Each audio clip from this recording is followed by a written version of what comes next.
हे कर म्यूट कर. ओके. Good afternoon. त्या लास्ट लेक्चरला आपण काय शिकलोय, टोटली सगळा सिलेबस वगैरे काय आहे ते बघितलेलं आहे. आज आपण फर्स्ट युनिट स्टार्ट करूयात. ठीक आहे, फर्स्ट युनिट स्टार्ट करूयात. पीपीटी वगैरे मी तुम्हाला सगळं शेअर करणार आहे, त्यामुळे त्याचं काय नाही. पीपीटी मी शेअर करेन, लिंक तुम्हाला पुढच्या प्रॅक्टिकलला दाखवेन. मी शेअर करतो.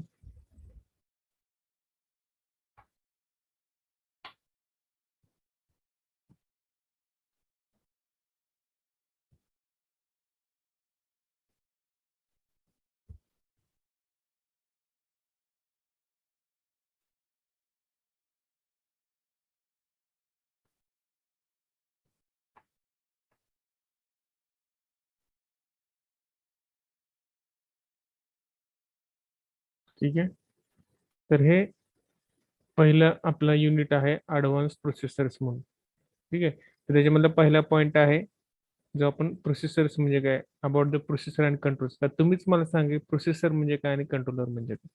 सेकंड इयरला सब्जेक्ट होता, मी आता तो सब्जेक्ट शिकवते तुमच्या सेकंड इयर स्टुडंटला. काय डिफरन्स आहे प्रोसेसर आणखी कंट्रोलर मध्ये.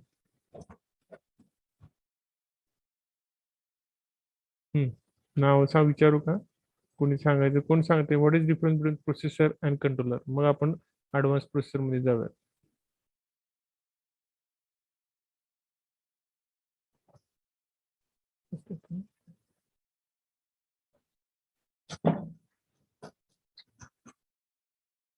हा, what is been by the processor, what is been by the controller. ह्या पीपीटी मध्ये आपण 2 पॉईंट शिकणार आहे. एक म्हणजे प्रोसेसर आणि कंट्रोलर, आणि दुसरं म्हणजे मूर्स लॉ म्हणून आहे. तर आधी तुम्ही सांगा कंट्रोलर. आता इथं राईट साईडला तुम्ही पीपीटी मध्ये दिसते बघा, इंटेल ॲटमेल. आता ॲटमेल वरती तुम्ही काम केलं असेल, केल सॉफ्टवेअर वापरले ना सगळ्यांनी, मागच्या वेळेस वापरले की नाही केल सॉफ्टवेअर. अरे बोला काही, कोणी वापरले की नाही केल सॉफ्टवेअर मागच्या वेळेस. वापरले ना, मग त्याच्यामध्ये आपण ॲटमेल वापरले का नाही. Atmel is one of the manufacturing company, जे आपले 89C51 आपण सिलेक्ट केलं होतं केल सॉफ्टवेअर मधून. हॅलो पार्टिसिपंट्स कोण आहेत. हम्म, सांगा रोल नंबर 16, 17, 18, 19, 21, 23 कोण आहे सांगा. लोंढे संजना, प्रणिती, अलिशा. काय वापरले का नाही केल सॉफ्टवेअर. हॅलो, आवाज जात नाही ना. केल सॉफ्टवेअर वापरले का नाही. हॅलो, डिफरन्स बिटवीन प्रोसेसर आणि कंट्रोलर कोण सांगू शकते का, ते मीच सांगायचं परत. त्याच्यामध्येच आपलं वेळ जाईल. काय कंट्रोलर म्हणजे काय, प्रोसेसर म्हणजे काय.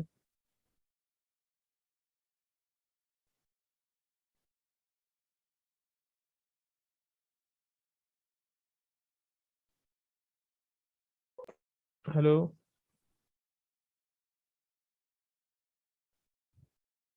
सांगते का नाही कोण प्रोसेसर कंट्रोलर म्हणजे काय.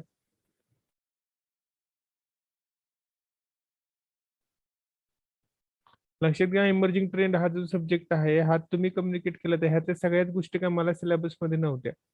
जो काय इमर्जिंग ट्रेंड्स म्हणजे आता मार्केटमध्ये जो काही ट्रेंड आहे त्याच्याविषयी आपण चर्चा करणार आहे. त्याच्याविषयी आपला सब्जेक्ट आहे, त्यामुळे तुम्ही बोललं तर हा सब्जेक्ट आपला म्हणजे मार्कांसाठी हा सब्जेक्ट ठेवलेला नाहीये. एमएसबीटीने हा सब्जेक्ट कसे ठेवला की जे काही इमर्जिंग ट्रेंड्स आहेत, आता ह्याच्या व्यतिरिक्तही अजून इलेक्ट्रॉनिक्स मध्ये भरपूर ट्रेंड्स आहेत, त्याचे आपण डिस्कशन एक लेक्चर त्यासाठी घेणार आहोत अपार्ट फ्रॉम द सिलेबस.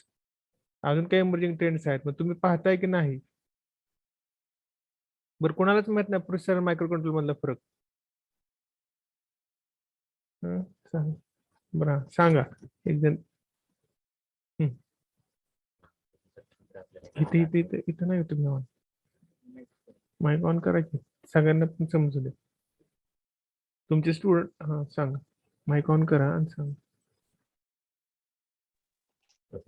आपल्याला एखादा टास्क परफॉर्म करत असेल तर त्याचं जे कनेक्शन आहे वगैरे ते खूप जास्त एखाद्या मायक्रो सोबत जर आपल्याला एखादा टास्क करायला असेल तर कनेक्शन खूप कमी असते आणि प्रोग्राम.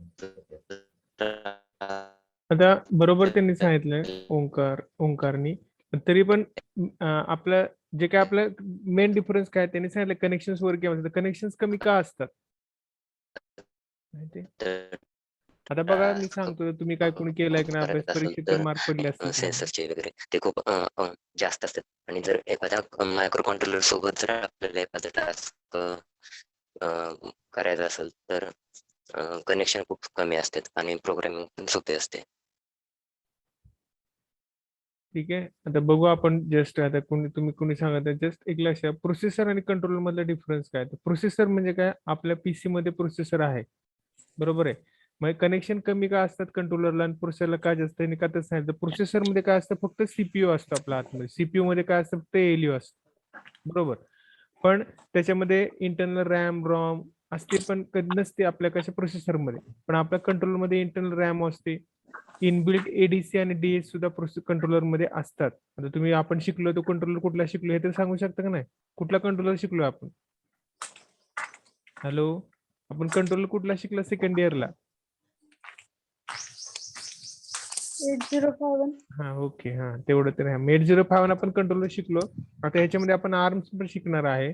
म्हणजे काय कंट्रोलर आहे 8051, त्याच्यामध्ये काय असतात, इंटरनल रॅम असती, रॉम असती, प्लस इनबिल्ट एडीसी डीएसी काही कंट्रोल मध्ये असतो, काही मध्ये नसतो.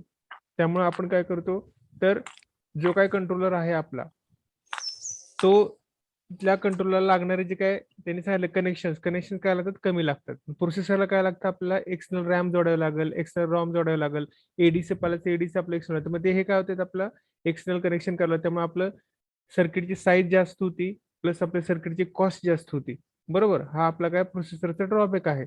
आपण आपलं काय काही ठिकाणी प्रोसेसरच लागतो, कारण आता कम्प्युटर असेल कम्प्युटरमध्ये आपण कंट्रोलर वापरू शकत नाही, तिथे आपण प्रोसेसर वापरतो. कारण का प्रोसेसरने आपण वेगवेगळी कामं करू शकतो. कंट्रोलर का स्पेसिफिक टास्कसाठी कंट्रोलर वापरला जातो. मग थोडक्यात आपल्याकडे वॉशिंग मशीन असेल, वॉशिंग मशीनचं जे काय टास्क आहे तेवढंच पुरतं कंट्रोल करा. ते जर तुम्ही म्हणलं नाही मला 2 नंबरची ऍडिशन करायची वॉशिंग मशीन मधल्या कंट्रोल वापरून, तर ते होणार नाही. Because for specific functions we have to use the controller is there.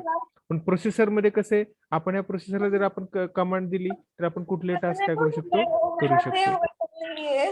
Hello, mute करा, म्यूट करा कोणाचा.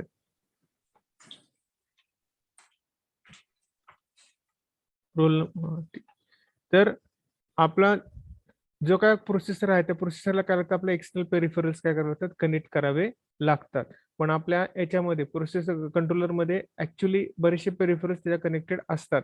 त्याला काही एलसीडी एलईडी वगैरे कधी इनबिल्ट नसतो, पण एडीसी डीएससी वगैरे इनबिल्ट असतात, रॅम रोम असतं. त्यामुळे स्पेसिफिक साठी आपण कंट्रोलर काय करतो, वापरतो. आता याच्यामध्ये तुम्ही 8051 हा कंट्रोलर शिकलेला आहात, ठीक आहे. कळालं डिफरन्स प्रोसेसर आणखीन कंट्रोलर मधला, ठीक आहे. आता प्रोसेसर मध्ये आपण एक मोबाईल आपलं कम्प्युटर जर घेतलं एक्झाम्पल, तर त्या कम्प्युटरच्या एक्झाम्पल मध्ये काय आहे, तर आपण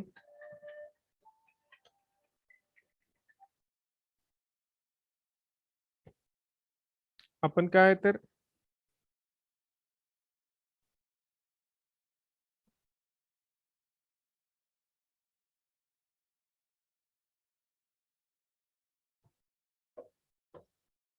कम्प्युटरमध्ये आपण काय वापरतो, तर जे काय आपण पेरिफरल्स आपण कनेक्ट केले आहेत ते कनेक्शनचे पेरिफरल्स आपण काय करतो, कनेक्ट करतो. कशाला, कीबोर्ड म्हणा, माऊस म्हणा, मॉनिटर वगैरे आपण काय करतो, प्रोसेसरला कनेक्ट करतो.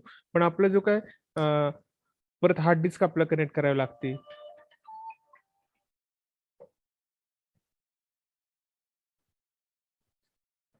हे करू तर हे आपलं काय करतं, प्रोसेसरला आपण कनेक्ट करावं लागतं. कंट्रोलरला आपल्याला कनेक्ट करता कंट्रोलला ऍक्च्युअली त्या गोष्टी असतात. म्हणजे थोडक्यात जर तुम्ही आता बघितलं, तुम्ही जे काय मोबाईल मध्ये वगैरे वापरता, मोबाईल मध्ये कुठले प्रोसेसर्स असतात, काय तुम्हाला माहिती आहे का? मोबाईल मध्ये कुठले प्रोसेसर्स असतात, का कंट्रोलला असतं, त्याचे नाव वगैरे तुम्ही कधी स्पेसिफिकेशन करताना पाहिलीत का? का नुसतं फक्त आपण 6 GB चा 8 GB चा आहे, 64 GB चा आहे एवढंच फक्त आपण बघतो, किंवा मोबाईलचा कॅमेरा कितीचा आहे, 10 पिक्सेलचा 20 पिक्सेलचा कॅमेरा आहे एवढंच बघतो, का डिस्प्ले साईज बघतो, तर कधी प्रोसेसर्स बघितलेत तुम्ही? कोणता प्रोसेसर आहे तुमच्या मोबाईलमध्ये? हॅलो, कोणता प्रोसेसर आहे स्पेसिफिकेशन मध्ये बघितलं नाही का तुम्ही? मी तुम्हाला सांगितलं होतं मागच्या लेक्चरला की तुम्ही बघत जावा, की आपण ज्यावेळेस एखादा मोबाईल यूज करतो तेव्हा, किंवा आपण आता इलेक्ट्रॉनिक्स पर्सन्स आहोत, we are the electronics people. तुम्ही साधं वॉशिंग मशीन जरी घरात विकत आणलं, घरातल्या लोकांना काय आपण they are not aware with the electronics. आपण इलेक्ट्रॉनिक्स अवेअर, तुम्ही स्पेसिफिकेशन तरी बघा. स्पेसिफिकेशन मध्ये किती फ्रिक्वेन्सी लागते, परत किती इनपुट लागतंय, पण अजून त्याच्यामध्ये काय काय सगळ्याच गोष्टी काय आपल्याला एक कळत नाहीत किंवा सगळेच फंक्शन्स आपल्याला काय समजत नाही. पण काही थोड्याफार फंक्शन करतात आणि ते आपण ज्यावेळेस सिलेबस मध्ये शिकतो त्याशी रिलेट करा, को रिलेट करा, तुम्हाला कन्सेप्ट काय होतील, क्लिअर होतील. त्यामुळे आता तुम्ही मोबाईल वापरता, आता मोबाईल वापरताना रॅम असते, रॅम असते, किती असते ते आपण बघतो. परत रॅमचा उपयोग काय आहे तुम्हाला माहिती आहे. रॅम जास्त असल्यावरती स्पीड वाढतो. तसं का वाढतं हे तुम्ही सांगितलं पाहिजे. नाहीतर आपण रुरल एरियामध्ये एखाद्या माणसाला विचारलं तर काय सांगतो बाबा, माझा 8 GB काय मोबाईल आहे किंवा 4 GB मोबाईल त्या स्पीड कमी आहे आणि 8 GB मोबाईल आहे त्या स्पीड जास्त आहे. पण त्याला हे सांगता येत नाही की त्याचा स्पीड जास्त का आहे. तर हे तुम्ही सांगितलं पाहिजे why the speed of the mobile is more when RAM size is more. हे तुम्हाला टेक्निकली माहित पाहिजे, हे तुम्हाला सांगता आलं पाहिजे. नाहीतर रुरल एरियातल्या लोकांसाठी सांगून काय उपयोग नाही. नाहीतर मग लोक म्हणतात की एलसीडी डिस्प्ले काय आपला चांगला आहे, एलईडी डिस्प्ले त्यापेक्षा जास्त क्वालिटी. मग तसं काय, why the LCD LED display is more quality than the LCDs that. हे तुम्हाला सांगता आलं. This is where the technical person चालते. रुरल एरियामध्ये लोकांना कळतं, जे एंड युजर असतात ते एंड युजर असतात समजतच असतं का ते दिसतंच ऍक्च्युली डोळ्याने स्पीड जास्त आहे का नाही किंवा क्लॅरिटी ऑफ पिक्चर चांगले आहे का नाही. पण ती का क्लॅरिटी ऑफ पिक्चर चांगले हे तुम्ही शोधलं पाहिजे आणि त्याचा अभ्यास केला की तुम्ही त्यासाठी आपला सब्जेक्ट आहे इमर्जिंग ट्रेंड्स. म्हणजे तुम्ही जे काय टेक्नॉलॉजी आलेले त्या टेक्नॉलॉजीमध्ये आणि प्रिव्हियस टेक्नॉलॉजी काय डिफरन्स आहे हे तुम्ही केलं पाहिजे. सिलेबस मधला पार्ट तर काय मी तुम्हाला शिकवणार आहेच, तो सगळा आहे. तर कळालं प्रोसेसर आणि कंट्रोल. कारण कसं आता कम्प्युटरमध्ये प्रोसेसर तुम्ही आता कंट्रोलर कुठं असतो, एक सिंपल एक्झाम्पल जर घ्यायचं म्हणलं तर आपल्या काच आहेत. गाडीची काच असते बघा, विंडो काच, एक बटन दाबले की चारही काचा वर होतात. बरोबर, पूर्वी तसं नव्हतं, पूर्वी हँडल होते, कनेक्टेड नव्हत्या काचा कारच्या. आता तुम्ही जर बघितलं तर कारच्या काचा कसा, मग तिथं काय वापरलं असतं, तिथं इलेक्ट्रॉनिक्स पार्ट होते, मेकॅनिकल पार्ट तर नसणार आहे काय. We are using the electronics part, म्हणजे कुठला पार्ट आहे, कंट्रोलर आहे. मग काय वापरलं कंट्रोलर, कुठला वापरला आहे, काय सगळेच कंट्रोल काय तुम्हाला ते सांगणार, पण जस्ट एक तुम्हाला एक जो काय कॉमन कंट्रोलर तो तुम्हाला कळेल. असे वेगवेगळे फंक्शन्स आहेत. प्रत्येक मार्केटमध्ये प्रत्येक इलेक्ट्रॉनिक्समध्ये कंट्रोलर किंवा प्रोसेसर हा असतोच, त्याशिवाय कुठलेही फंक्शन होत नाही. एखादा आपला रोबोट काय करायचा आहे, चालवत आहे, त्यासाठी आपण स्टेपर मोटर काय केलं पाहिजे. तुम्ही बघितलं स्टेपर मोटरचं इंटरफेसिंग विथ 8051, बरोबर. स्टेपर मोटरचं इंटरफेस, सॉरी, डीसी मोटरचं इंटरफेसिंग विथ 8051, एलईडीचं इंटरफेसिंग विथ 8051, एलसीडीचं इंटरफेसिंग 8051. मग हे जे काय जुने जे काय कंट्रोलर आहेत, म्हणजे 8051 जुना कंट्रोलर आहे, त्याच्यावरती खूप काही ऍडव्हान्स कंट्रोलर्स निघाले. मग दोन्ही कंट्रोलर मध्ये काय डिफरन्स आहे, आता तुम्ही बघता आर्डिनो बघता, आर्म बघता किंवा अजून वेगवेगळे अजून कंट्रोलर आहेत. मग त्या दोन्हीमध्ये डिफरन्स काय हे तुम्ही चेक केलं पाहिजे आणि त्या गोष्टीवरून तुम्हाला ते समजलं पाहिजे की डिफरन्स काय. एक लक्षात ठेवा, इलेक्ट्रॉनिक वस्तू, इलेक्ट्रॉनिक टेक्नॉलॉजीमध्ये किंवा कुठल्याही इंजिनिअरिंग टेक्नॉलॉजीमध्ये प्रिव्हियस टेक्नॉलॉजी कधीच खराब नसते. प्रिव्हियस टेक्नॉलॉजीवरून फक्त आपण नेक्स्ट टेक्नॉलॉजी काय केली, ऍडव्हान्स केलं. जसं आपण आता कम्युनिकेशन फील्डमध्ये बघतो 5G टेक्नॉलॉजी आली आहे. मग 4G टेक्नॉलॉजी खराब होती का, नाही. 4G टेक्नॉलॉजी आपण काम करत होतो, मग 5G टेक्नॉलॉजी चांगली का हे तुम्हाला सांगता यायला पाहिजे. इतर लोक, खेडेगावात लोक काय सांगणार, 5G टेक्नॉलॉजी बाबा आहे, माझा पिक्चर मागच्या ह्या मोबाईल मध्ये 1 मिनिटामध्ये डाउनलोड होत होता, इथं 30 सेकंदामध्ये डाउनलोड होते. मग तुम्हाला हे सांगता पाहिजे व्हाय द पिक्चर ऑफ 30 सेकंदामध्ये, 1 GB पिक्चर 30 सेकंदामध्ये डाउनलोड होतं, पूर्वी 1 मिनिटामध्ये होतं. हे तुम्हाला सांगणं म्हणजे तुम्ही इलेक्ट्रॉनिक पर्सन्स आहात. म्हणजे ते काय कुणी सांगेल ना, कारण त्याला कळतच ना, किंवा मोबाईलमध्ये एंड युजरला कळतच. आता 5G टेक्नॉलॉजी वापरलं तर कमी वेळामध्ये तुझा पिक्चर काय होणार, डाउनलोड होणार आहे. व्हिडिओ कॉलिंग करताना त्याचं व्हिडिओ कॉलिंग काय होणार आहे, चांगलं होणार आहे ॲज कम्पेअर टू 4G. मग तसं का होतं, कोणते चेंजेस केलेत 4G मधनं 5G मध्ये हे तुम्हाला सांगता यायला पाहिजे. This is our emerging trend subject is that. हे तुम्हाला सांगता येणं गरजेचं आहे. मग हे तुम्ही अभ्यास केला पाहिजे. हे काय प्रत्येक जणच तुम्हाला प्रत्येक गोष्ट टेक्नॉलॉजी सांगणार नाहीये. प्रत्येक जणच तुम्हाला सांगणार नाही बसून, काय नाही बाबा आज 8 मेलचा कंट्रोलर होता, मग झिलॉंगने दुसरा कंट्रोलर काढला, मग झिलॉंगच्या कंट्रोलमध्ये वेगळा आहे. ज्यावेळेस तुम्ही मार्केटमध्ये जॉबला जाल तर सगळेच कंट्रोलर काय तुम्ही शिकलेले नसणार आहात, कारण तुम्ही मार्केटमध्ये जास्त वेगळा कंट्रोलर आला असणार आहे. पण हे तुम्हाला बेसिक कंट्रोलर मधल्या ह्या गोष्टी माहिती पाहिजेत. मग आता जे आपण तुम्ही 8051 शिकला, तुम्हाला त्याच्यामध्ये इंटरफेसिंग तुम्ही केलं, ते इंटरफेसिंग कसं केलं, का केलं, इंटरफेसिंग करताना काय केलं, मग आर्डिनो मध्ये इंटरफेसिंग करताना काय, कन्सेप्ट तर सेमच आहे, पण त्या तुम्हाला गोष्टी कळल्या पाहिजे. हे बघ, हा आहे प्रोसेसर कंट्रोलर. आता मूर्स लॉ काय ते आपण पुढे बघू. आता सगळ्यात याच्यामध्ये काय म्हणतात, सिलेक्शन क्रायटेरिया आहे प्रोसेसरचा, तो डीप मध्ये आहे. आता हे तुम्ही हे शिकलाय खरे 8051 मध्ये, कारण मी पण तो सब्जेक्ट शिकवतो सध्या सेकंडरीच्या विद्यार्थ्यांना. हे तुम्हाला सगळं होतं तरी पण आता आपण आहे माझ्याकडे पीपीटी मध्ये, तुमच्या त्या पीपीटी मध्ये पण आहे, त्यामुळे मी घेतलेलं. तर हे काय प्रोसेसर म्हणजे काय, तरी आपली सिंगल चिप असते, तुम्ही बघितलंय असेल 8051 ची चिप किती 40 पिनचा आहे 8051. त्याच्यामध्ये काय पूर्णपणे एक चिप आहे. इथं तुम्ही, इथं पण आपण पुढं आहे, इथं पण दाखवलं, ही पण काय सीपीयूचा चिपच आहे पिन. 80 पिनचा वगैरे असेल. आपला 8051 जो तुम्हाला माहिती आहे तो काय आपला 40 पिनचा आयसी आहे. एका चिपवर असते इंटिग्रेटेड सर्किट. आता जो काय फर्स्ट जनरेशन हे तुम्ही 8051 शिकलाय 404 1971 मध्ये. आता मला एक गोष्ट सांगा, आपला जो काय आता प्रोसेसर आणि कंट्रोलर मध्ये आपण कंट्रोलर शिकला म्हणून त्याच्यावर आपण जास्त भर देतोय. प्रोसेसर तुम्ही शिकलेलं नाही. 8086 8085 वगैरे प्रोसेसर आहेत किंवा तुमचा पेंटियम मध्ये Intel Pentium 1 Pentium 2 Pentium 3 Pentium 4 dual core वगैरे पण आता आलेले आहेत. तर कंट्रोलर तुम्ही शिकला तर कंट्रोलर मध्ये असतं 4 बिट कंट्रोलर. आपलं 8051 किती बिट कंट्रोलर आहे? 8051 तुम्ही शिकला किती बिट कंट्रोलर आहे? 8 बिट 8 बिट कंट्रोलर आहे. आता 8 बिट कंट्रोलर आहे. आपण का ते 8 बिट कंट्रोलर म्हणतो? तर आपली जी काय कॅपॅसिटी आहे ALU ची ती किती बिट आहे? आपली 8 बिट आहे. 8 बिट आपली जी कॅपॅसिटी आहे कंट्रोलरची ती किती 8 बिट आहे, म्हणून त्याला म्हणतो 8 बिट कंट्रोलर. पहिला जो निघाला स्टार्टिंगचा तो 4 बिट होता. नंतर मग processor 8 bit 16 bit 32 bit 64 bit वगैरे कंट्रोलर आपले निघाले. ठीक आहे. आता हे काय पॉवरफुल चिप फिजिबल मॅन्युफॅक्चर वगैरे त्याचे फायदे दिले त्यांनी चिपचे. आता हे आपली CPU चिप आहे. आता याच्यामध्ये त्यांनी काय दाखवलं प्रोसेसर बद्दल माहिती दिली. ते काय केले प्रोसेसर बद्दल माहिती दिली. Entire computer on a single chip. Entire computer on single chip हे तुम्हाला दिसत असेल. तर याच्यामध्ये काय आपला पहिला सेंट्रल प्रोसेसिंग युनिट आहे CPU. ठीक आहे. सेंट्रल प्रोसेसिंग युनिट आहे. त्याच्यावरती आपलं रॅम आणि रॉम आहे. नंतर इनपुट आउटपुट कंट्रोल युनिट आणि चेक म्हणजे ते काय आपलं कनेक्शन केलेलं आहे ते.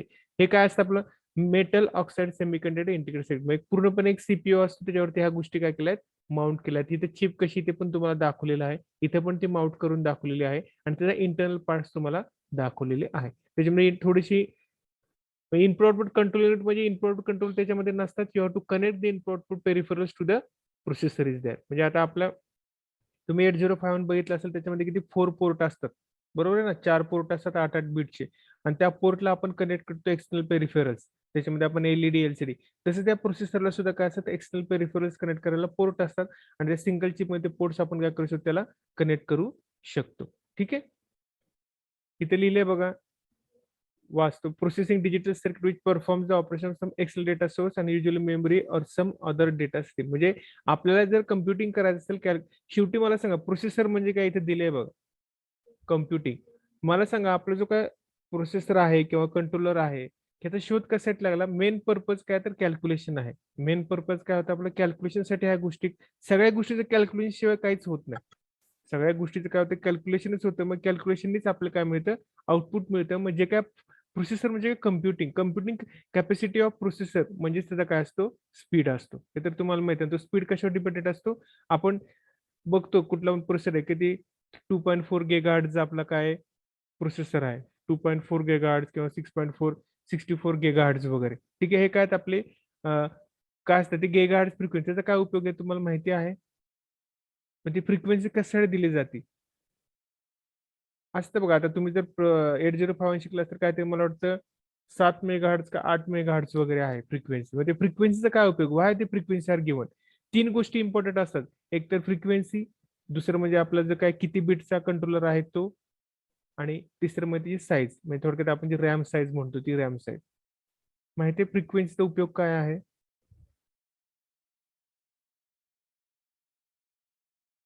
How the speed of the computer or speed of the processor is depending upon that frequency.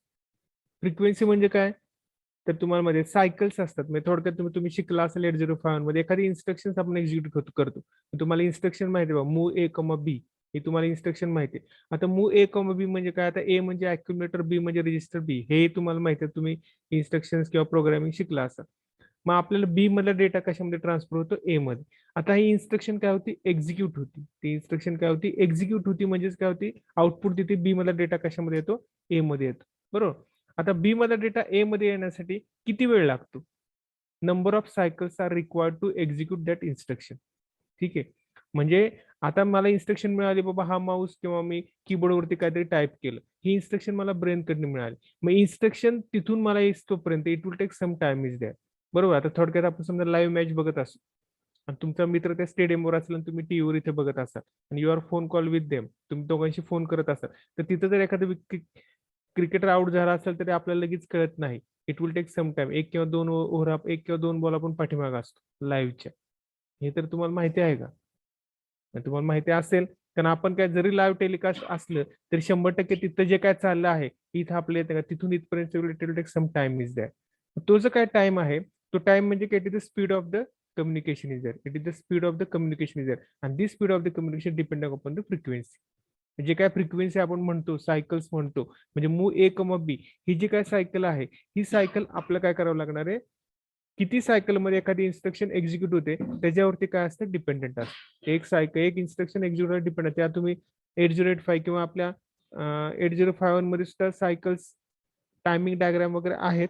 त्याच्यामध्ये आपण एखादी इन्स्ट्रक्शन एक्झिक्यूट केलं टाइमला, त्यासाठी आपण ती फ्रिक्वेन्सी इम्पॉर्टंट असते. त्यामुळे तुम्ही कधी पण स्पेसिफिकेशन बघताना प्रोसेसरचं कंट्रोलरचं किंवा आपण कम्प्युटरचं स्पेसिफिकेशन बघतो त्याच्यामध्ये पण फ्रिक्वेन्सी दिलेली असते. So due to that frequency speed of the processor will be dependent. मग थोडक्यात कसं आहे, तुम्हाला मी वर्गामध्ये एखादं कॅल्क्युलेशन मी दिलं, समजा एक 4 नंबर ऍडिशन सबस्ट्रॅक्शन दिलं, तर प्रत्येकाचं कोणाचं 1 मिनिटामध्ये होईल, कोणाचं 2 मिनिटामध्ये होईल, कोणाचं 3 मिनिटामध्ये होईल, कोणाचं 4 मिनिटामध्ये होईल. प्रत्येकाचा प्रोसेसिंग स्पीड काय डिफरंट आहे.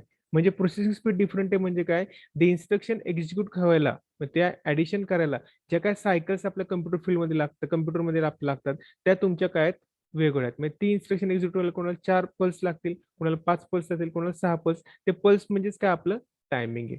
आपण वर्गामध्ये काय पल्स करू शकत नाही, बाबा ह्याला 3 पल्स लागले ऍडिशन करायला, ह्याला 4 पल्स लागले. तिथं आपण काय होतं, टायमिंग देतो.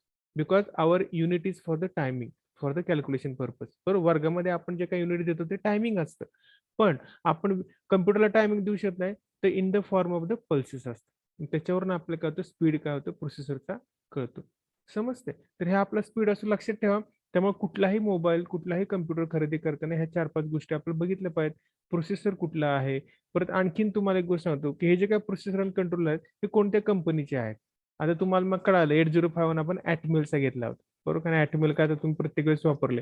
परत तिथं आता मी मगाशी पण दाखवले इंटेलचं सगळ्यांना माहिती आहे. Everybody use the Intel processor is there. मग इंटेल प्रोसेसर पण तुम्ही बघितलेला आहे. तर ते बरेचसे प्रोसेसर खाली आपण आहे, मोटोरोला वगैरे, झी लॉंग आहे, आपण ते खाली आहे पीपीटी मध्ये माझे. तर आता बघू मूर्स लॉ. मूर्स लॉ म्हणजे काय, observation of number of transistor in dense integrated circuit. आता इथे तुम्ही जर बघितलं,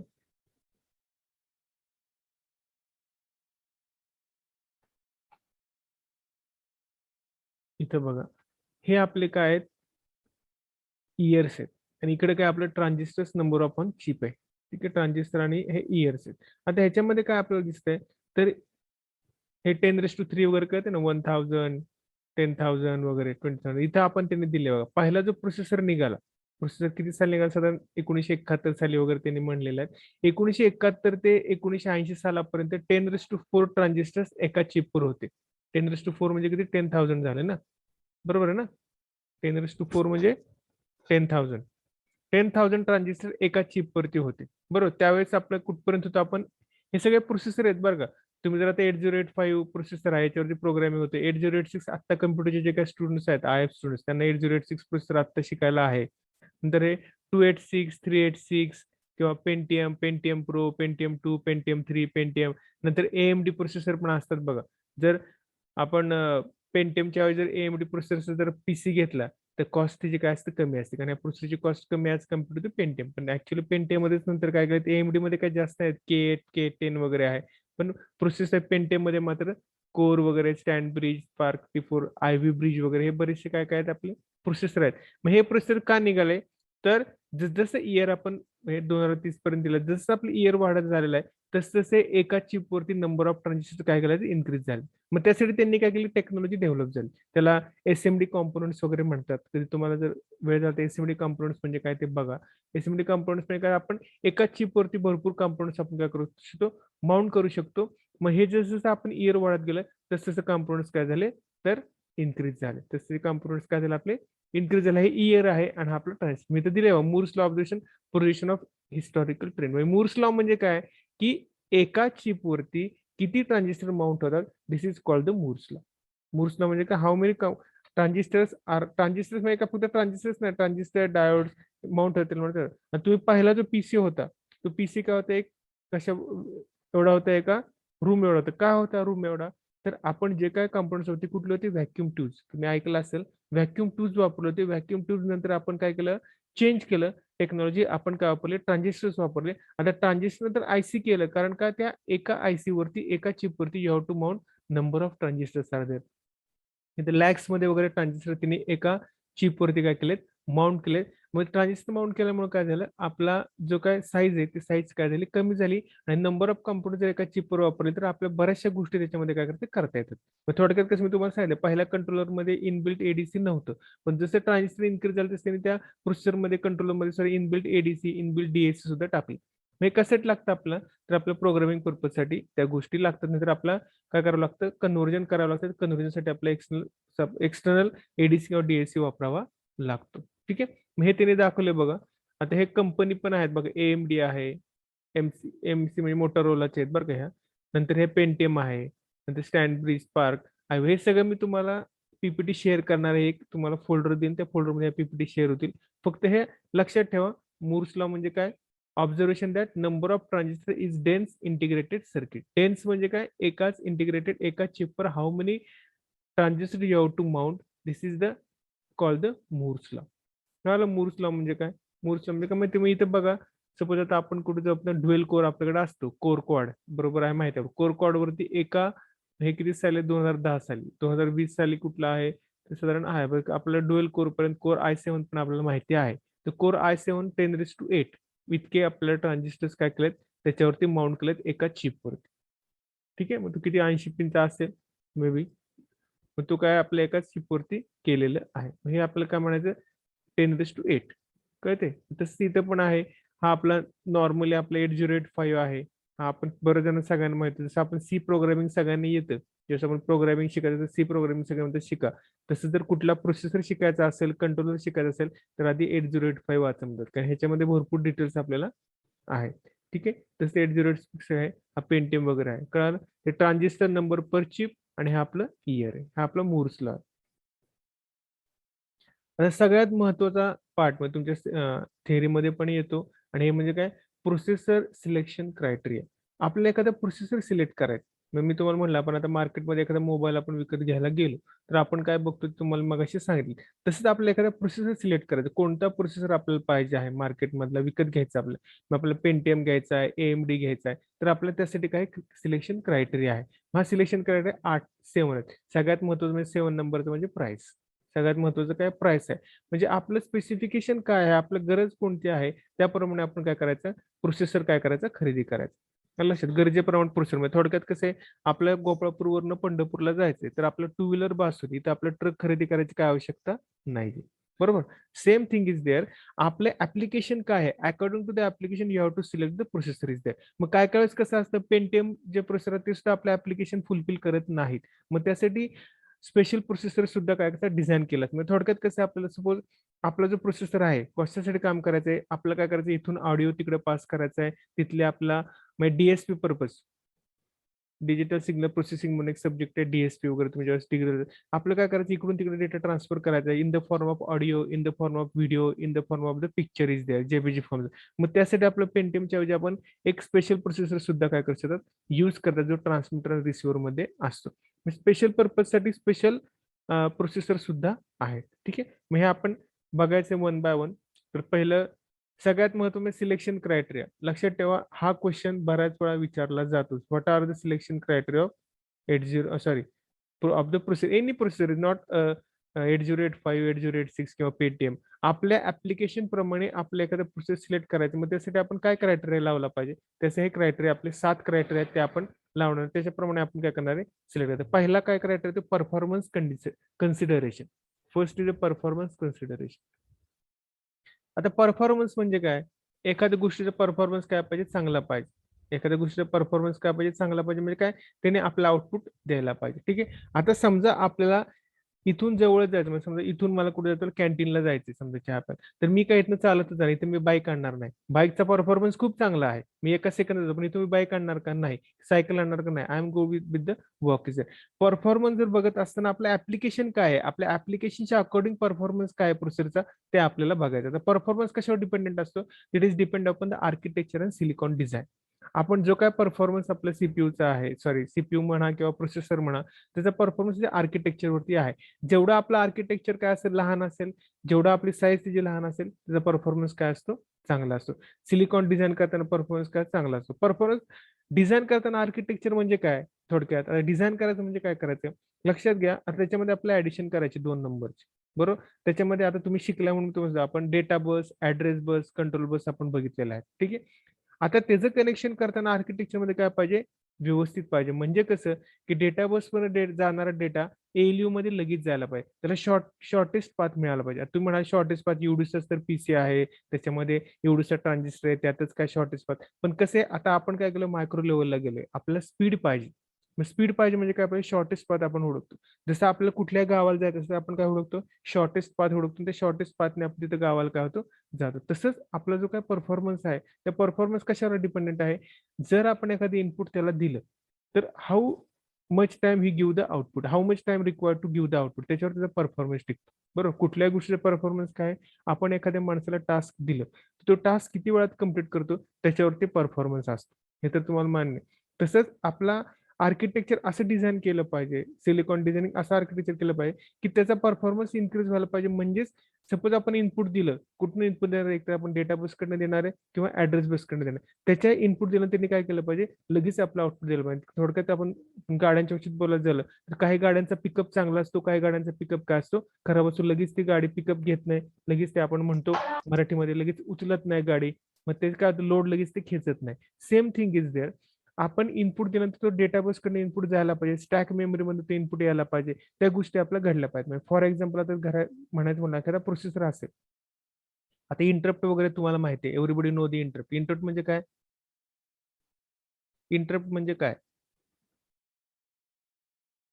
हॅलो, इंटरप्ट म्हणजे काय. इंटरप्टचे प्रोग्राम केलेत आहेत तुम्हाला प्रोग्राम आहे. मी काय म्हणतो, कारण मी already I have seen the syllabus of second year 8051 is that. तुम्ही थर्ड इयर स्टुडंट आहात ना.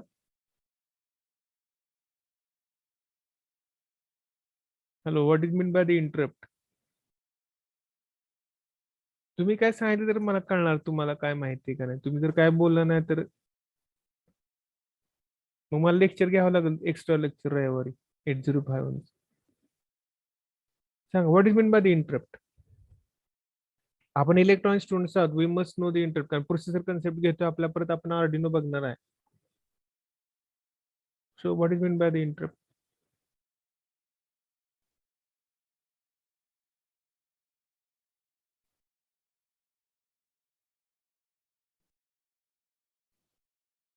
नाही माहिती कोणालाच इंटरप्ट म्हणजे काय.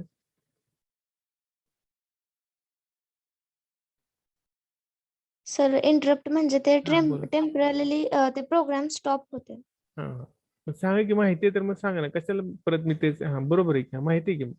काय होतं इंटरप्ट म्हणजे, टेम्पररी प्रोग्राम काय होतं, स्टॉप होतो कुठला मेन प्रोग्राम, आणि नंतर कशामध्ये जातो आपण, जो काही इंटरप्टचा प्रोग्राम आहे त्याच्यामध्ये काय होतो, जातो. बरोबर आहे की नाही, असंच ना. आता हा जो काही इंटरप्ट कशासाठी मी हा इंटरप्टचा एक्झाम्पल दिलं, तर परफॉर्मन्स कसा आपला प्रोसेसरचा आपण चेक करणार. तर सपोज आपण एखादा इंटरप्ट आला, मग थोडक्यात आपण प्रोसेसर कनेक्ट केला, आपल्या सपोज कंट्रोलर कनेक्ट केलाय, प्रोसेसर म्हणा कंट्रोलर म्हणा, आपण कनेक्ट केला कशामध्ये, काय थिएटरमध्ये. थिएटरमध्ये काय सगळं ऑटोमॅटिक सिस्टीम आहे. डोअर ऑटोमॅटिक ऑन होतात, डोअर ऑटोमॅटिक ऑफ होतात. हे आपली सिस्टीम आपण डिझाईन केली, तिथं कोणी आपल्याकडे नाही. एंट्रीला आपला दरवाजा ऑन झाला, आपण आतमध्ये आलो. आता सपोज थिएटरला आग लागली, तर काय व्हायला पाहिजे, ऑटोमॅटिकली एक्झिटचा दरवाजा ओपन व्हायला पाहिजे. ठीक आहे, there should be interrupt in the theatre. मग तो एक्झिटचा दरवाजा इंटरप्ट ओपन होण्यासाठी जो काय टाइम आहे, तो टाइम काय व्हायला पाहिजे, कमी वेळामध्ये त्या गोष्टी व्हायला. किंवा फर्नेस आहे आपला, फर्नेसमध्ये टेम्परेचर आपलं इन्क्रीज झालं, तर टेम्परेचर इन्क्रीज झाल्यानंतर विदिन अ सेकंद त्यांनी काय दाखवलं पाहिजे, अलार्म इन्क्रीज केला पाहिजे. सपोज आपण किती दिले बाबा, 1000 डिग्री सेल्सिअस पर्यंत काय प्रॉब्लेम नाही. 1001 डिग्री सेल्सिअस झालं की त्यांनी लगेच काय द्यायला पाहिजे, अलार्म द्यायला पाहिजे. जर नंतर 1002 झालं त्याच्या अलार्मच्या टायमिंग मध्ये, तर it will create a problem is there. मग हा जो परफॉर्मन्स आहे, हा परफॉर्मन्स काय पाहिजे, आपला प्रोसेसर चांगला पाहिजे. म्हणजे विदिन सेकंद किंवा जो काय मायक्रो सेकंद पेक्षा पण कमी वेळात it will ring the alarm is there. आलं लक्षात मला काय म्हणायचं. हा परफॉर्मन्स म्हणजे काय, त्या प्रोसेसरचा किंवा कंट्रोलरचा परफॉर्मन्स आहे. आपण ज्या ठिकाणी तो कंट्रोलर किंवा प्रोसेसर कनेक्ट केलेला आहे, त्या ठिकाणी आपल्याला लगेच त्याचं काय व्हायला पाहिजे, within second he within micro second, not second, within micro second it gives the response is that. मग फर्नेसमध्ये सपोज टेम्परेचर इन्क्रीज झालं, तर ऑटोमॅटिकली लगेच काय व्हायला पाहिजे, बेल इन्क्रीज व्हायला पाहिजे, किंवा कूलिंग सिस्टम काय व्हायला पाहिजे, चालू व्हायला पाहिजे. आपण दोनच, एक तर रिंग व्हायला पाहिजे बेल, नाहीतर कुलिंग सिस्टम चालू व्हायला पाहिजे. म्हणजे जे काय 1000°1 टेम्परेचर आहे तो आपल्याकडे कमी होईल. मग कधी कधी काय होतं 1000.1 झालं तरी सुद्धा अलार्म होत नाही. 1001 झाल्यानंतरच काय होतं अलार्म किंवा कुलिंग सिस्टम. मग आपला परफॉर्मन्स प्रोसेसरचा किती आहे बाबा, 1000.1 झालं तरी आपल्याला मिळतं. मग थोडक्यात काय, मायक्रो लेवलला जर काम करायचं त्या पद्धतीने आपल्याला काय पाहिजे, प्रोसेसर पाहिजे. मग तुमचं ऍप्लिकेशन कसं आहे बाबा, काय नाही 1001 पर्यंत जरी आपलं टेम्परेचर वाढलं तरी आपल्या फर्नेसला काय प्रॉब्लेम येत नाही. ठीक आहे बाबा 1001. पण कधी कधी कसं असतं, आपण एकदम सायंटिफिक लेवलला कुठं काम करतो असतो तिथं आपलं कॅल्क्युलेशन खूप, म्हणजे सपोज आपण एखादी मिसाईल लॉन्च करतोय. मग मिसाईल आपण आपण एखादा उपग्रह आपण लॉन्च करतो. उपग्रह लॉन्च करत असताना मायक्रो सेकंद, नॅनो सेकंदचा विचार करावा लागतो. मग त्यासाठी लागणारा प्रोसेसर हा त्याचा परफॉर्मन्स काय पाहिजे, तिथे पण प्रोसेसरच आहे. आलं का लक्षात. आपण एखादी मिसाईल लॉन्च करतो किंवा आपण एखादा सॅटेलाइट लॉन्च करतो, त्यावेळेस ते आपण ज्यावेळेस वरती जाते त्यावेळेस विदिन सेकंड मध्ये त्या पृथ्वीच्या वातावरणामध्ये तिकडे गेली काय व्हायला पाहिजे, तो जो काय आपण रॉकेट जोडले ते ऑटोमॅटिकली काय व्हायला पाहिजे, डिस्प्ले बाजूला व्हायला पाहिजे उपग्रहापासून. मग ह्या गोष्टी व्हायला जो काय सेकंदाचा प्रॉब्लेम आहे, नॅनो सेकंदचा विचार करावा लागतो. त्यासाठी लागणारा प्रोसेसचा परफॉर्मन्स काय पाहिजे, चांगला पाहिजे. निदान आपण व्यवहारामध्ये वापरतो परफॉर्मन्स नसता चांगला तरी काही फरक पडत नाही. आपलं एवढं काय अॅक्युरेट काम करायचं नाही. So depending upon the performance you have to select depending upon the applications and where we required the कसा परफॉर्मन्स होते त्याच्यावरती काय याचा उपयोग करून घ्यायचा. त्याप्रमाणे आपण प्रोसेसर काय सिलेक्ट करायचं. म्हणजे आपलं ऍप्लिकेशन कसं आहे, कितीपर्यंत आपल्याला ते बिअर करू शकतो परफॉर्मन्स, त्या परफॉर्मन्स वरती आपण काय करायचं, प्रोसेसर काय सिलेक्ट करायचं. हे performance is depend upon the architecture of that processor is there. हा एक पार्ट आहे परफॉर्मन्स. नंतर दुसरं पॉवर कन्झम्पशन. हा तर इम्पॉर्टंट पार्ट आहे. पॉवर कन्झम्पशन शिवाय काय नाही.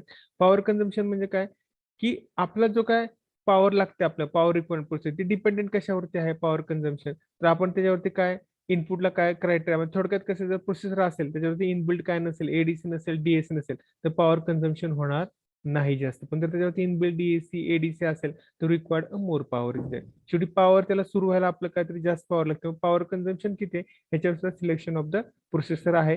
तुम्ही किती पॉवर घेता त्याच्यावरती आपण सिलेक्शन करायचं. नंतर मेमरी, हे तर तुम्हाला माहिती आहे, मेमरी रॅम आणि ROM. So what is difference between RAM and ROM.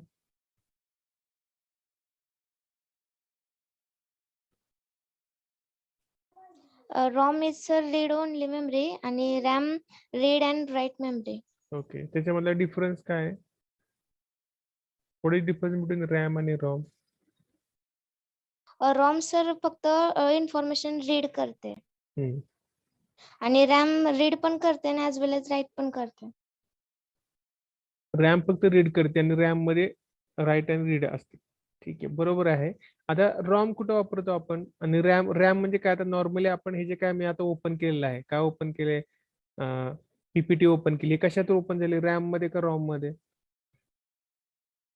He G me PC वरती पीपीटी ओपन केली ती कशामध्ये ओपन झालेली आहे, रॉम रॅम मध्ये ओपन झालेली आहे, रॉम मध्ये नाही. रॉम म्हणजे कसं असतं माहिती का, आता तुम्हाला सांगतो तर रॅम म्हणजे काय, रॅन्डम ऍक्सेस मेमरी.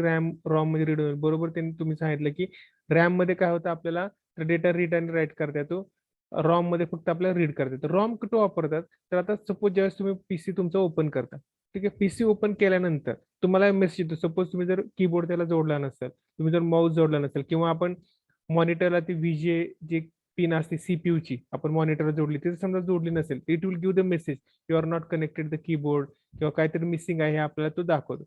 मग हे कसं असतं, ज्यावेळेस मॅन्युफॅक्चरिंग हा पीसी डिझाईन करतो तेव्हा त्याच्या एक रॉम चिप असते.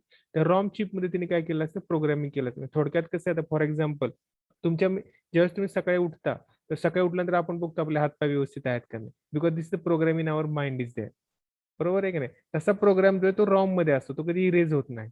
तो प्रोग्राम इरेज होत नाही. पण मी जर तुम्हाला सकाळी उठलं आणि विचारलं what is difference between controller आणि प्रोसेसर, ते तुम्हाला सांगता येणार नाही, कारण this is present in your RAM is there. तो रॉम मध्ये नसतो, तो तुम्ही रॅम मध्ये असतो. तो रॅम मधला डेटा काय होतो, इरेज होतो.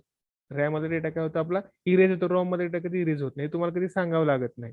ठीक आहे. मग सेम थिंग इज देअर, ज्यावेळेस आपण प्रोसेसरला रॉम मध्ये काय असते, एखादा आपण परमनंट डेटा आपल्याला ठेवायचा आहे तो आपण रॉम मध्ये ठेवतो. परमनंट डेटा जर ठेवायचा तर रॉम मध्ये ठेवतो. रॅम मध्ये आता काही काही रॅम अशा पण आहेत बरं का, ज्याच्यामध्ये डेटा राहतो, फ्लॅश रॅम वगैरे, पण डीप मध्ये काय नाही. पण एवढंच लक्षात, रॅम मध्ये डेटा आपल्याला डिलीट होतो. जर लाईट गेली तर ऑटोमॅटिक डेटा काय होतो, डिलीट होतो रॅम मध्ये.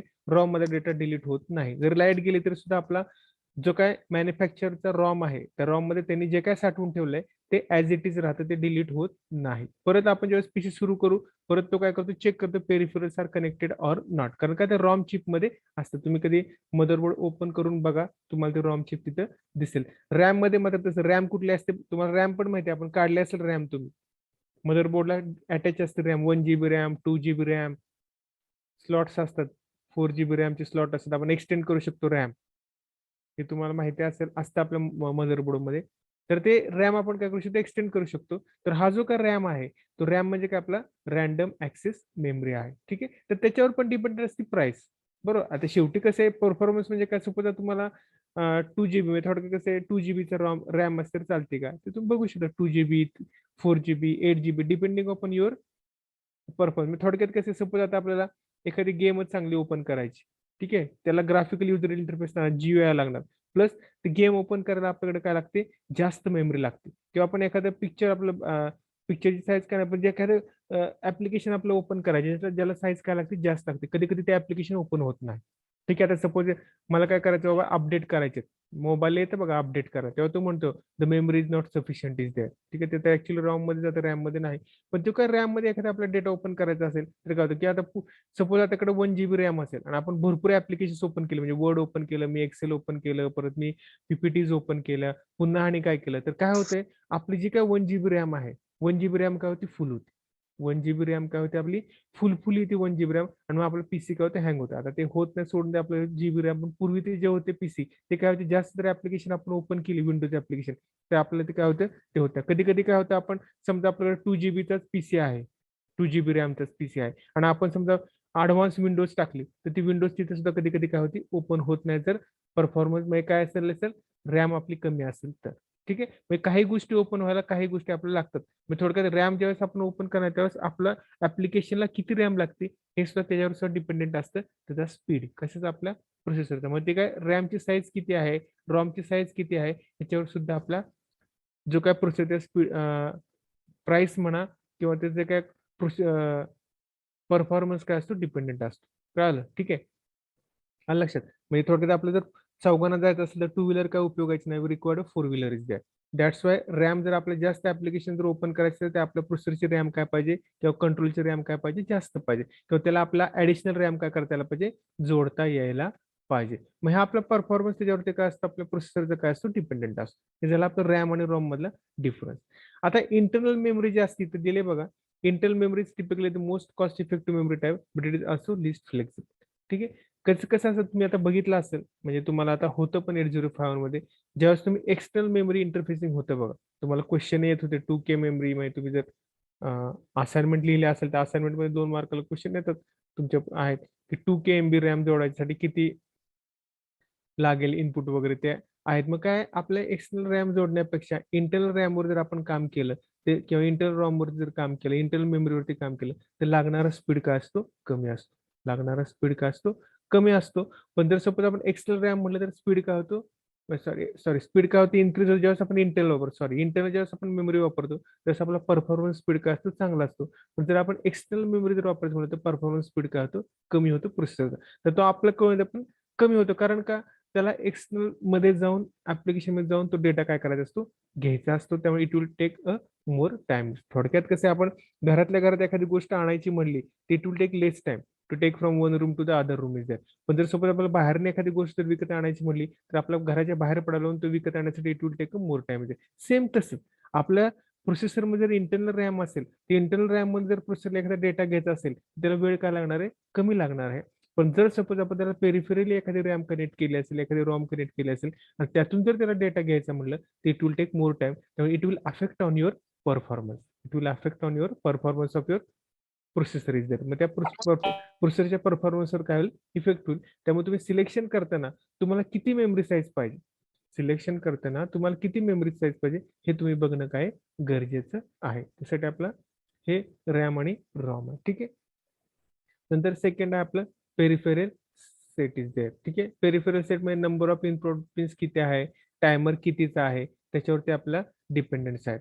हे स्टार्ट ऑफ सिलेक्शन. आणि डीएमए म्हणजे काय, आपलं डायरेक्ट मेमरी ऍक्सेस. डीएम म्हणजे काय, डायरेक्ट मेमरी ऍक्सेस वरती सुद्धा आपला त्याच्यावर सुद्धा आपलं सिलेक्शन करू शकतो आपण, किती आपल्याला लागणार बा, टायमरची चिप किती आहे, इनपुट आउटपुट पिन्स आपल्याकडे किती आहेत. आता कसं असतं माहिती आहे का, आता आपण जो काही 8051 आहे, आता 8051 मध्ये आपल्याकडे 4 पोर्ट आहेत, बरोबर.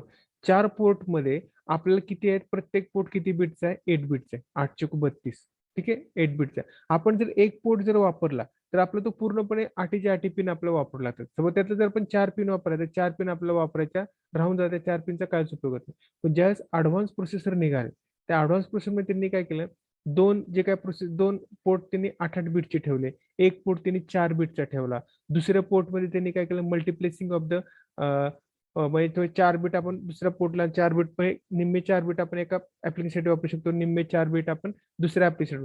जसं ऍडव्हान्स होत गेलं तसे नंबर ऑफ पिन्स जरी जास्त असते, कमी केलं तसं त्यातले जे काही पिन्स आहेत त्या वेगवेगळ्या ऍप्लिकेशनसाठी काय त्याला यूज करता यायला लागलं, त्यामुळे त्याचा परफॉर्मन्स काय वाढलं. त्यामुळे पेरिफेरल सेट करताना तुम्हाला प्रोसेसर जो काय आहे तो पेरिफेरल सेट करताना त्याच्यात जे काही इनपुट पिन्स आहेत त्याही आपल्याला सेट करतात. त्या पद्धतीने आपण त्याचं सिलेक्शन करू. कधी कधी काय होतं, आपल्याला 4च पिन लागणार आहेत, आपल्याला काय लागणार आहेत, ऍप्लिकेशनसाठी 4च पिन लागणार आहेत. मग आपल्या 8 बिट पोर्टची काय गरज आहे का, नाही. मग आपण 4 पिनचाच पोर्ट काय करायचा, घ्यायचा. मग थोडक्यात आपण समजा लॅन कनेक्शन आपल्या घरामध्ये करायचं, बरोबर. लॅन कनेक्शन पण आपल्या घरात पीसी किती आहेत, 2च पीसी आहेत. म्हणून आपण 12 स्विच असलेला पीस आणू का आपण, आपलं कनेक्टर 12 स्विचचा नाही आणणार. आपण काय आणणार, एकच 2च पीस म्हणणार, 4चाच कनेक्टर आणणार.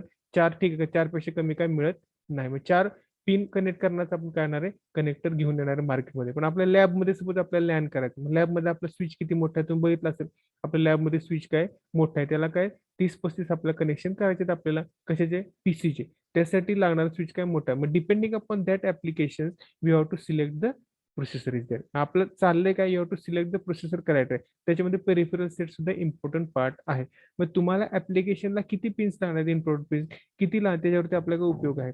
परत स्टार्ट ऑफ कन्व्हर्जन, टायमर, ह्या गोष्टी सुद्धा गरजेच्या आहेत, त्याच्यावर सुद्धा आपण सिलेक्शन करू शकतो. This the processor selection criteria is there. तिथे दिले बघ त्याच्या काय तिथे काय, स्पेशलाइज्ड प्रोसेसिंग युनिट्स म्हणून co-processor execute the instruction fetched by the primary processor, thereby reducing the load of the primary. थोडक्यात काय, प्रोसेसर प्रमाणे आपण काय केलं, आपला floating point processor. Floating point processor म्हणजे काय, की आपल्याला सपोज फक्त ऍडिशन, सबस्ट्रॅक्शन, मल्टिप्लिकेशन, डिव्हिजन एवढ्याच गोष्टी करायच्या, त्यासाठी आपला हायफाय प्रोसेसरची गरज नाही. थोडक्यात काय, आपलं एक दुकान आहे, त्या दुकानामध्ये फक्त आपलं कॅल्क्युलेशन काय ऍडिशन सबस्ट्रॅक्शन आहे, बाकी गोष्टी आपलं काय आवश्यक नाही. तिथे आपण काय गेम खेळणार नाही त्या दुकानात. त्या दुकानामध्ये आपण नेट कनेक्शन करून जास्त परफॉर्मन्स आपल्याला काय गरज नाही. त्या ठिकाणी आपला पिक्चर्स, व्हिडिओज आपल्याला नको आहेत, साऊंड आपल्याला जास्त नको आहे. फक्त we have to use to calculate purpose, we have to use the processor. मग त्यासाठी आपण फ्लोटिंग पॉईंट को प्रोसेसर आपण घेऊ शकतो. हा, मग हे काय स्पेशल पर्पज प्रोसेसर्स आहेत, हे काय स्पेशल पर्पज प्रोसेसर आहे. मग थोडक्यात तुम्ही म्हणता विवोच मोबाईल घेतला तर त्याच्यामध्ये काय असतं, पिक्चर क्वालिटी चांगली आहे, फोटोज चांगले येतात. बरं, समजा आपण दुसऱ्या कंपनीचं घेतलं, समज स्नॅपड्रॅगन ज्याचा प्रोसेसर आहे, त्या प्रोसेसरमध्ये तुमचे जे काय परफॉर्मन्स आहे, म्हणजे कुठला परफॉर्मन्स, व्हिडिओ कॉलिंगचा परफॉर्मन्स तो चांगला आहे. म्हणजे फॉर एक्झाम्पल, हे मला माहिती नाही, just I am giving the example. मग त्या पद्धतीने तुम्ही काय करता, सिलेक्ट करता. थोडक्यात काय काय ना कसं असतं, फोटोग्राफीचा छंद असतो, म्हणतं मला फोटोग्राफीचा छंद आहे आणि थोडंफार बाबा चॅटिंगला वगैरे असलं तरी चालते. मग I am taking the Vivo mobile सीजर, बाबा तिथे काय कॅमेरा क्वालिटी चांगली आहे. मग त्यासाठी बाबा तुम्ही सिलेक्ट करताना कसं करणार, तुम्हाला कॅमेराच्या रिलेटेड आहे बाबा, काय नाही मोटोरोलाच्या ह्याला कॅमेरा क्वालिटी चांगली आहे किंवा सॅमसंगला कॅमेरा क्वालिटी चांगली आहे, मग तुम्ही तो घेणार. पण काय काय ना कसं लागतं बाबा, काय नाही माझं जास्त करून मी फेसबुकवरती काम करतो किंवा मी कशावर काम करतो, माझ्याकडे काय ऍप्लिकेशन्स आहेत, त्या ऍप्लिकेशनवरती ऍडव्हर्टाईज वगैरे मला तयार करावं लागतात, तो माझा बिझनेस आहे. मग त्यासाठी मी काय करणार, ज्याच्यावरती ग्राफिकल युजर इंटरफेस चांगला आहे, ज्याच्यावरती आपलं ग्राफिक्स मला चांगल्या क्वालिटी दिसते, तसं मी काय करणार आहे, मोबाईल काय करणार आहे, खरेदी करणार आहे. पण depending upon the application you have to select the mobile user. तसंच सिलेक्शन क्रायटेरियामध्ये तुम्हाला कशासाठी पाहिजे आहे त्याच्यावर सुद्धा आपण काय सिलेक्ट करू शकतो. मग त्याच्यामध्ये पहिलं काय, आपला फ्लोटिंग पॉईंट को प्रोसेसर, नंतर आपलं graphical user unit. Graphical user unit म्हणजे काय, हे कशासाठी असतं तुम्हाला माहिती आहे. ग्राफिकल युजर युनिट म्हणजे काय, सपोज आपल्याला गेमची क्वालिटी चांगली पाहिजे आहे, पिक्चरची क्वालिटी चांगली पाहिजे आहे, व्हिडिओ कॉलिंगची क्वालिटी चांगली पाहिजे आहे, त्यासाठी आपला GUI युनिट असतं, ते आपल्याला कनेक्ट करायचं. पूर्वी ग्राफिक्स कार्ड असायचं मोबाईल PC मध्ये, माहिती आहे, ग्राफिक्स कार्ड असतं, ते आपल्याला कधी कधी विजय कार्ड नसायचे. विजय कार्ड नसतं तर आपला प्रोसेसर, आपल्या आउटपुटला जे काय स्क्रीन आहे, स्क्रीनची क्वालिटी दिसत नाही. नंतर हा जो काय तिसरा process DS2, digital signal processing. म्हणजे तुम्हाला मागाशी सांगितलं की काय, आपल्याला बाबा समजा काय करायचं, आपला साऊंड आता डीएसपी म्हणून एक मोठा सब्जेक्ट आहे. तुम्ही जेव्हा ग्रॅज्युएशनला जाल त्यावेळेस तो सब्जेक्ट आहे, ज्याच्यामध्ये सिग्नल प्रोसेसिंगचा सब्जेक्ट आहे. म्हणजे थोडक्यात कसं आपल्याला साऊंड ट्रान्समिट करायचे आहेत, आपला मूव्हीज ट्रान्समिट करायचे आहेत, परत आपला व्हिडिओ कॉलिंग करायचं आहे. ह्या गोष्टीसाठी एक प्रोसेसर त्याला म्हणतात डीएसपी प्रोसेसर. मग ह्या प्रोसेसरमध्ये काय आहे, हा जर आपला यूज करायचा असेल तर त्यासाठी आपण हा कुठं प्रोसेसर यूज करतात, तर आपण जर म्हणजे 5G टेक्नॉलॉजी आता आहे, 4G टेक्नॉलॉजी आहे, ह्याच्यामध्ये काय आपण डेटा इकडून तिकडे ट्रान्सफर करतो. मग त्याच्या ट्रान्समीटरला आणि त्याच्या रिसिव्हरला हे डीएसपी प्रोसेसर वापरले जातात. त्याच्या यूजमध्ये आपण हे डीएसपी प्रोसेसर काय होतात यूज केले तर त्याला म्हणतात digital signal processor. These are the specialized processors are there used for the special functions. Floating point coprocessor used for the arithmetic calculation is there.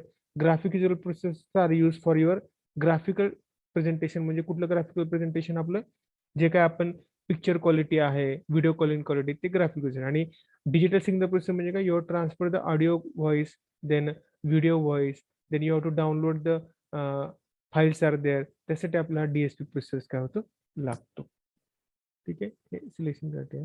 नंतर हे ऑपरेटिंग व्होल्टेज दिले बघा इथं लाईट साईडला. ऑपरेटिंग व्होल्टेज 1.2, 1.5, 1.8 आपले जे काय ऑपरेटिंग व्होल्टेज आहे ते दिलेलं आहे. ठीक आहे, 2 to 5 व्होल्टला आपलं ऑपरेटिंग व्होल्टेज आहे. आणि शेवटचं म्हणजे काय, कॉस्ट पर युनिट, जी काय आपली कॉस्ट आहे ती. ठीक आहे, हे आपल्याला कॉस्ट आहे. ठीक आहे, हा झाला एक क्रायटेरिया. नंतर दुसरा क्रायटेरिया काय आहे की बाबा आपण जो काय प्रोसेसर आहे, तो प्रोसेसर जो काय डेव्हलप प्रोडक्ट्स आपण करणार आहे ते कसं डेव्हलप करायचं, choosing the processor, how to easy develop the products. मग आपण त्या प्रोसेसरने दिले बघा वेगवेगळे प्रोडक्ट्स डेव्हलप. मी तुम्हाला मागाशी जे काय उदाहरण दिलं की सपोज माझे काय ऍडव्हर्टायझिंग मी करतो प्रत्येक वेगवेगळ्या ह्याच्यामध्ये. सपोज मी काय ऍडव्हर्टाईज करतो, कशी बाबा शॉपची ऍडव्हर्टाईज असेल किंवा एखादा आपला फंक्शन घेईल त्या फंक्शन ऍडव्हर्टाईज असेल, किंवा आपण त्याचा व्हिडिओ असेल ते व्हिडिओ मला एडिट करायचा आहे, व्हिडिओ त्या व्हिडिओमध्ये काही डेटा डिलीट करायचा. मग त्यासाठी मला I have to take the some applications from download.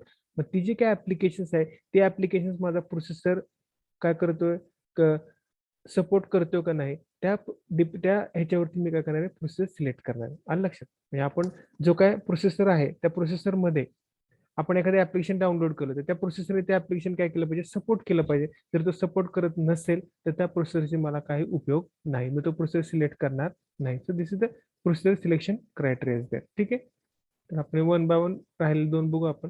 Performance बघितला, power consumption, memory, peripheral set आणि ऑपरेटिंग व्होल्टेज. आणि स्पेशलाइज्ड प्रोसेसिंग युनिट्स बघितलं. आणि प्राइस म्हणजे काय, त्याच्यावरती किमतीवर सुद्धा सगळ्या गोष्टी अवलंबून आहेत. ठीक आहे.